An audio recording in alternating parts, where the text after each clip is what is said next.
I want to tell you a story about how one woman's struggle for survival not only changed my life, but my life's purpose. This is my grandmother. Her name is Florette Luzlina Andrews Medley Gordon. She was born in 1914 in Jamaica in the Caribbean. And she was a diva. You could tell by the picture. Grandma was fabulous, and she was accomplished and proud. She was a seamstress and a designer of wedding dresses. And then one day in the 1950s, an American tourist was vacationing in Jamaica and saw her wedding dresses in a storefront window and fell in love with her talent. After that, the American tourist decided to sponsor my grandmother to come to the United States. Now, Grandma came, and as many immigrants do, she did well. Later, Grandma brought me and my family and my mom to the United States. She and my mom came to my high school graduation. My mom and my grandmother were my champions. My mom is my champion. Then, unexpectedly, in 1990s, maybe it was the early 90s, tragedy struck, and Grandma had a stroke. Now, the stroke was as a result of a blood vessel in her brain on the left side becoming blocked. And as a result, the stroke caused her right side to be partially paralyzed. And then it also made her partially blinded. And then because she was unable to use her right arm and her right leg very easily, she now was wheelchair bound. And as you can imagine, for a seamstress and a designer of wedding dresses, the impact of that stroke was devastating. Not only on her, but also on us, her family. I recall thinking, wow, how can I help? I knew that Grandma was getting help from her therapist and her doctors, and they were helping her relearn how to use her right arm and her right leg and how to strengthen it, and in general, help her cope with her stroke. But I recall thinking, how could I help? Now, before I started studying robots and studying about them, my first exposure was through the Jetsons and Star Wars. Remember R2-D2? He was Luke Skywalker's driver on his spaceship. He would help open doors, and he was my first concept of what an assistive robot that did everyday things could look like. And I remember thinking R2-D2 was an example of a disruptive technology. Now, after my grandmother had her stroke, I was in a master's program, and a fellow colleague of mine told me that he was building a robot for a wheelchair. And he said that this robot was going to be able to help people with spinal cord injury become more independent. And that maybe even these two robots could help people with spinal cord injury, like these two buddies, pour a beer. I remember thinking, wow, that is so cool. And I also remember feeling a visceral response in my spirit. And I remember realizing that this was important to my life's purpose. After that, I was sold on Rehab Robotics. I even decided to pursue a doctoral degree in engineering in order to study Rehab Robotics. I know some of you think I was crazy, but I did that. Now, about a month before I began my doctoral program, I recall that my grandmother died. And she died as a result of a complication due to another stroke. Now, despite that my grandmother died, and that was tragic, I remember thinking I now felt empowered. I now felt that I could now do something or learn how to do something for people like my grandmother, and that felt good. Since then, I've learned a lot about stroke. Stroke is the leading cause of adult disability in the United States. Many of you think of stroke as an old person's disease, and you think that it's going to be something that you will get as you age. I'm sorry. I think there's a mic dysfunction here. I'm going to take my jacket off. I know.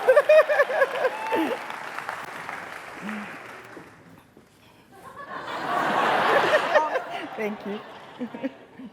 Now, it is predicted that by 2050, 1 in 5 Americans will be over the age of 65, which means that 1 in 5 Americans will be at greater risk for a stroke. And for those of you like me who like the numbers, that means 10.8 million adults with stroke in the United States. And in that future, that means we'll be surrounded by adults with stroke. But the truth of the matter is that stroke is not a respecter of persons. It doesn't respect your age. You can get it in your 50s, in your 40s, in your 30s, and even as a child. So that means in that future, having a disability might become the new norm. Also in that future, it's predicted that there will be a shortage of rehab professionals, a shortage of people, therapists, doctors, nurses, people who can take care of people with a stroke. In that future, there will be a gap in healthcare and in rehab. The truth of the matter is that this gap already exists in some places, and it's compounded by poverty and also by the lack of healthcare dollars. So, what if in that future, technology closed the gap? What if there were therapy robots so affordable that people like my grandmother could have one to take home and use to help her after her stroke? What if there were therapy robots so affordable and so accessible that people like my grandmother anywhere in the world could have one to use it and be able to help them with their stroke? No matter how much money they made, how many people with therapists or doctors that their country could afford, or how much money their country could spend on healthcare dollars? What if? What if? Today, I've been spending my life work trying to understand how to build robots that are effective for persons with stroke. And I've been spending it trying to also build robots to help their caregivers and their families to deal with the burden of stroke. So today I'm going to tell you about 4 robots that we've been working on in our lab. The first robot we call Adler. So the idea behind Adler, which stands for Activities of Daily Living Exercise Robot, is to intelligently assist a stroke survivor to move their impaired arm and to practice moving it to be able to do activities of daily living. Like, for example, relearn how to drink or how to comb their hair. Now, what's true is that we need to program these robots to be able to apply forces and move the arm to the cup, for example, in that drink task. Now, after 18 sessions, they were about an hour long each, a patient told us that after working with Adler, they got their strength back and that they were able to do and reach more with their arm. And he said, wow, it even helped my golf swing again. That was good. A second robot in our lab we call Flo, affectionately after my grandmother, whose name was Florette. Now, Flo is actually made up of two commercial robots. The Now robot from Aldebaran, it's a humanoid trunk, and the Vigo robot from Vigo, a telepresence system. Now, with Flo, we're able to experiment with this idea of a mobile service robot. And our idea is that we would program the humanoid robot to perform and demonstrate exercises and to help patients with and do their therapy from afar. And then we would use the Vigo robot to allow their doctors and their nurses and their caregivers and their therapists to check in with them and to help guide them during therapy.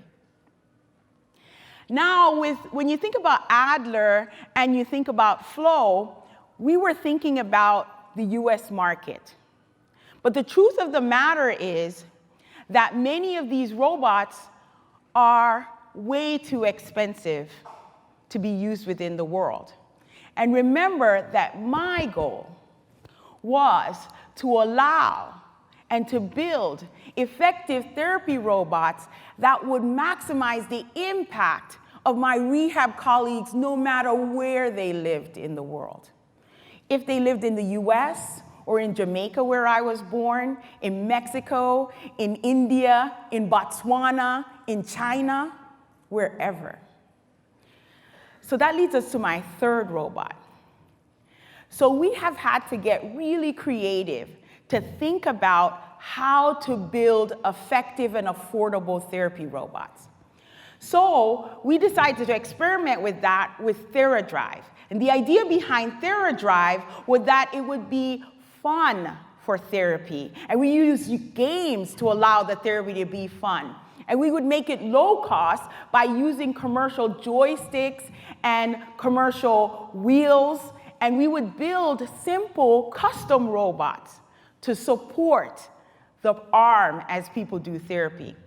One patient, after 10 sessions on TheraDrive, told me, hey, I'm able to grab things again, and I'm able to have a stronger grip.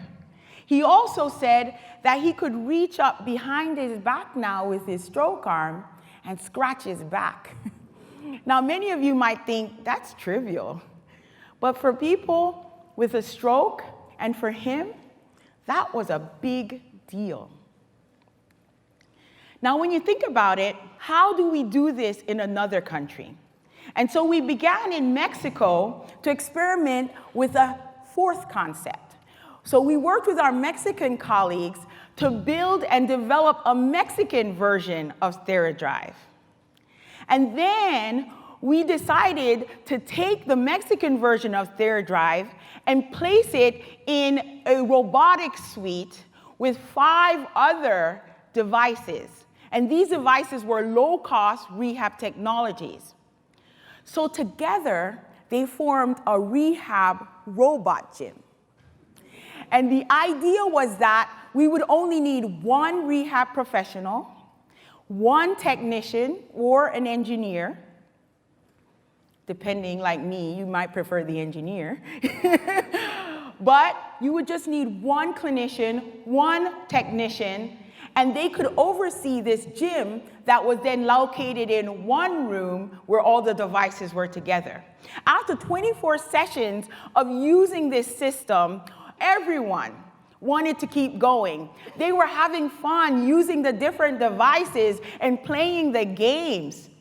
They thought it was effective. They thought it was fun. They didn't care that it was just helping them with their arms and their legs. They thought it was social. They wanted to come back. They didn't want to stop the study. It was funny. So the biggest lesson we learned in Mexico was that affordability had to be defined in the context of a country. What was affordable in the US was not going to necessarily be affordable in Mexico, where the average income is 5 or more times less than in the United States. So in going forward, we have to think about what is cost effectiveness by the country. So where do we go next? We're in a new adventure, and we're going to develop another robot with colleagues in Botswana, in Africa. And so we now anticipate that in order to do so, we have to rethink affordability. What was affordable in Mexico may not be affordable or accessible in Botswana, where the average income is 2 times less than in Mexico. So what are we thinking? Our vision is to take that robot gym, remember, and shrink it and make it into a community-based, affordable robot exercise system that fits into a crate. You're supposed to say it's cool. We're calling this Rehab Cares in a Crate. Huh? Get it? Like sending a package, a care package to your loved one, no matter where they were in the world. So I ask you, what would you do? Or you do if your loved one had a stroke? What treatment would you want? I know that I would have wished that many and any of these technologies had existed when my grandmother had a stroke, and that they would have existed for her caregivers to be able to help her recover from a stroke. But I also know that many of these technologies may not have been accessible or affordable for her. So let's crate together and create together gap-bridging technologies for everyone, everywhere. Thank you.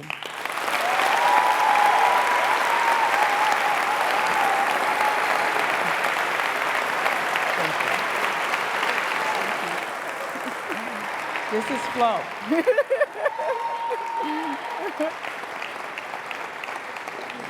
Hello, my name is Flo. Great speech, Dr. Johnson. By the way, she programmed me to say this. Also, please feel free to come play with me. If someone gives me coffee, I may be around all day. See you later.